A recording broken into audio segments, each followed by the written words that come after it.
दोस्तों, आपने कभी ध्यान नहीं दिया, परंतु भारत की ज्यादातर भाषाओं में एक सामान्यता है। संस्कृत और हिंदी से लेकर उड़िया और तेलुगु तक सभी भाषाओं के अक्षर गोल गोल होते हैं, जबकि ज्यादातर अक्षरों को रेखाओं से भी बनाया जा सकता है।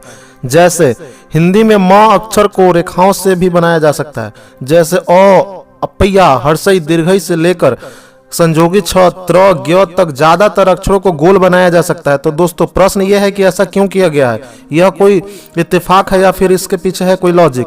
इसके पीछे के लॉजिक को समझने के लिए हमें उस समय की परिस्थितियों को समझना पड़ेगा जबकि भाषा का विकास हो रहा था। संस्कृत भाषा में लिखे जाने वाले ग्रंथ हो या फिर किसी दूसरी भाषा में लिखे जाने वाले ग्रंथ या फिर किसी दूसरी भाषा में लिखे जाने वाले ऐतिहासिक और धार्मिक दस्तावेज, सभी को लिखने के लिए एक ही प्रकार की कलम दवात का उपयोग किया जा रहा था।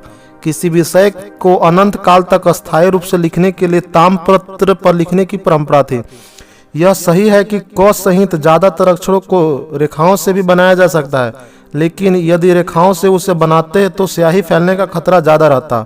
गोल अक्षरों में स्याही के फैलने और अक्षर को बेकार हो जाने का खतरा अपेक्षाकृत कम रहता है। दूसरी तरफ महत्वपूर्ण बात यह है कि यदि अक्षर बनाने के लिए रेखाओं का उपयोग किया जाता तो ताम्रपत्र की उम्र कम जाती, संभव वह लिखते समय खराब हो जाती।